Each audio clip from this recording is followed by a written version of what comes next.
when we hold our breath over years and years and years and years and years, things start to, these muscles start to believe that they need to be tight all the time, which then sends another message up to our brain that we are stressed, and the brain believes it's stressed, then it sends a message to the nervous system to tighten more, and then we have what some would call the cycle of anxiety, or the cycle of stress.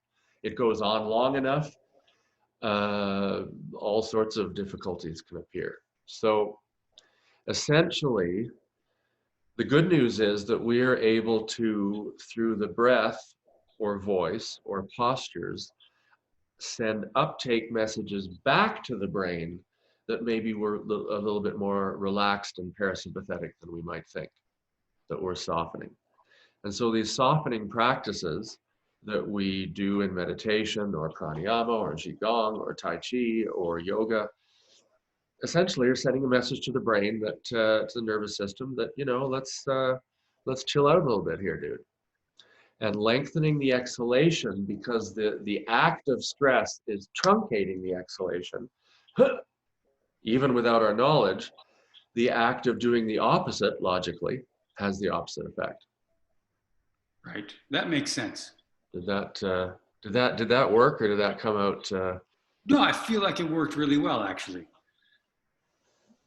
The thing is, I mean, I've studied with you a fair amount now, and so I'm not sure whether I hear it and I'm like, yes, of course that makes sense. Yeah, So, of course. but let's. I think that's good for now.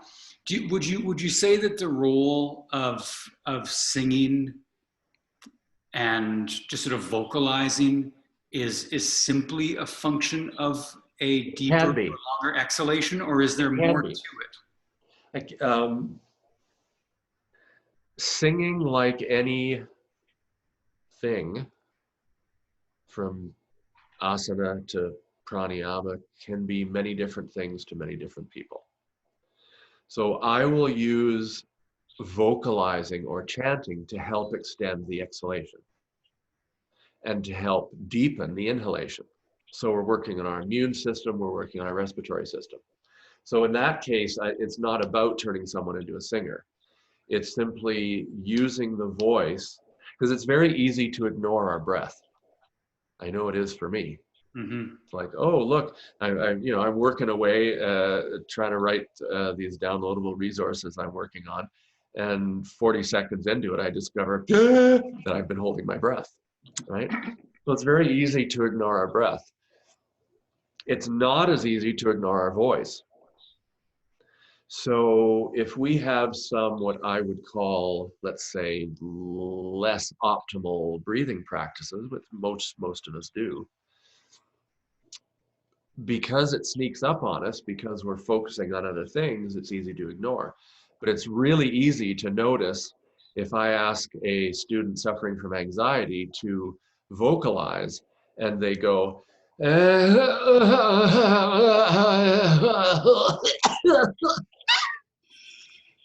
then it's pretty darn obvious what's going on. So simply the act of using the voice to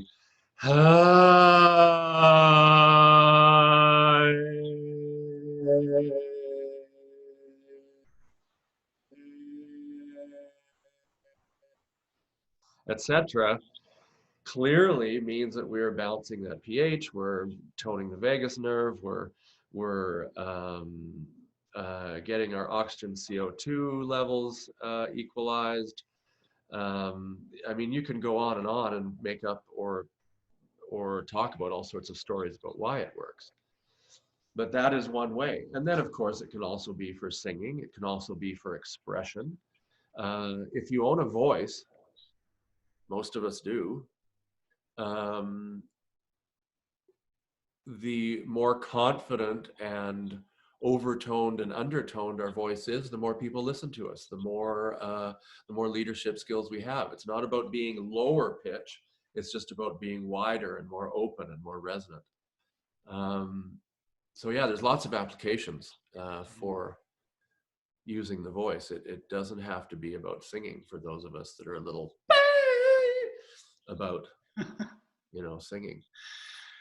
So, I mean, I think if I'm hearing you correctly, it's almost like you could use your voice as a barometer for your breath, Love and it. and then your breath then as a barometer for levels of anxiety and tension, generally speaking. See, this is why I love you, Colin, because you said what I said in 8 seconds, and it took me 2 minutes. So bravo, my friend. Yeah, exactly. It can absolutely be that. Yeah, I mean, we work well together though because I don't have the 8 second nugget without you providing the 2 minute drop, right? Yeah, So, fair, fair, fair. Well, your nuggets are fabulous. so I'm told. Uh, Thank you for showing us your nuggets. Yeah. so what I think what I'd like to do is we I don't know how well this stuff translates online. Yeah. I know that when I've worked with you in person, a lot of the a lot of the big sort of aha moments for me came when you'd be talking about something and then you demonstrate it, and Yeah. I'd like not just hear it but feel it. Of course. Like, Very much a felt sense. whoa, that, whoa. So there was that. Yeah. And then the flip side of that, and maybe this is the one that is applicable, is when I'm then here, I'll just quick, and I think I've told you this before. We did a workshop with you at our old studio that was downtown in Regina, big space. And it was a full weekend thing. On Sunday, everyone was gone and I was cleaning up. And I was just sort of walking through this giant cavernous space, Yeah. and I started singing Africa by Toto. Photo. Like, I don't, I have, I've been in a band. I've been a front man in a band. I'm comfortable with the microphone. I love a camera. I love attention. But I've Yep. never thought of myself as a singer. Yeah. And when I was singing Africa, it was just like, boom, it landed Came out. and it was shaking, and I was like, I've got that. Yeah. It blew me away, and then that was so like I was sure about you as a person in Mexico. Yeah. I made up my mind about you. I made up my mind about your technique in that giant cavernous yoga space in downtown. Once an 80s tune hit you in the face. Yeah. As they do. Well, that's just it. Everybody has that inside them. If we think we are not singers, something has happened to tell us that. yeah, And that's just our society. But something along the line has happened. And it's not, again, if I can extrapolate what you were just saying, it's not in a way that you decided to sing Africa. It's that we did a practice that just unleashed it from you. And then we're looking around going, who did that? Like you even. Like that's what's inside us, is a sense of singing is something that is intrinsically connected to our emotional body. And just so-called randomly, what's the word I want? I'm not sure what it is. Randomly jumping in, something sings you. It just Mount Vesuvius's out of us. Look that one up, everyone, on Wikipedia. that's a word. Yeah, that's a word. But it just geysers out of us, and that's it's an awesome feeling when it happens. Yeah, I agree. So here, what I'd like to do, I'd like to try to, if I could I'd love to give everyone a little taste of what I'm talking about, just so they're not sitting there going like, yeah, dude, that sounds like it would have been good for you. Yeah, too bad we didn't do anything practical and apply it to life. Yeah. So I'd like to get into a hint, at least a little touch, a little taste of some practical application. But I think I'd like to just, if I could, sort of step back for a second and look at like more of a big picture thing with you, because I haven't had this conversation with you, I don't think, and it's something I've been thinking about. So we all have this voice inside of us somewhere that we, I think, have been told um, we don't deserve it, or we should be ashamed of it, Yep. or it's not quite right. There's something wrong. Not good enough. Not good enough, exactly. We can learn just techniques that help us find it or help it to find us. Yes. However you want to look at that. It might just geyser, it might Vesuvius. Yeah. We are in need right now globally of a lot of leadership, a lot of creativity. We're gonna coming out of this crisis we're in right now. We are going to seriously need to rethink the way we do the world. our whole thing, I think, is up for grabs right now. Yeah.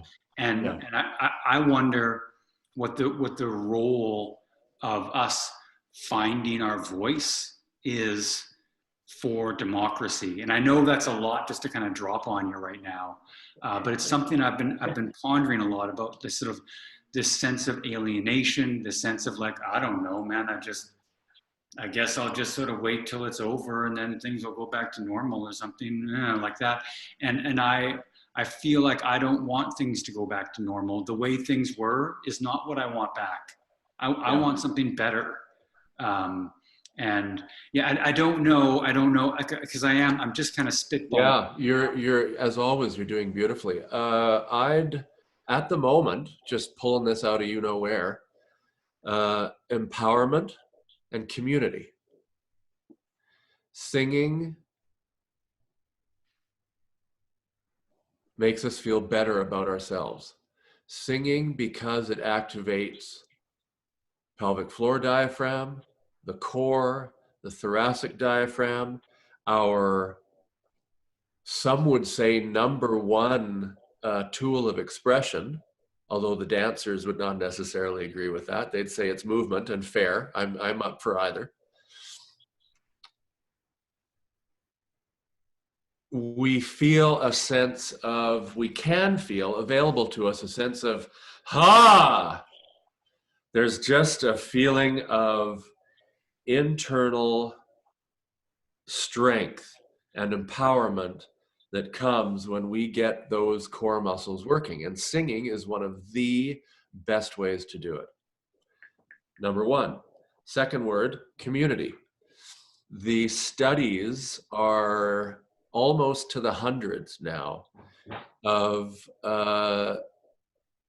hooking singers up to whatever it is they hook them up to, before and after a choir rehearsal. The immune system is way up after a choir rehearsal. The chemicals that are about joy and confidence and a sense of belonging are all through the roof.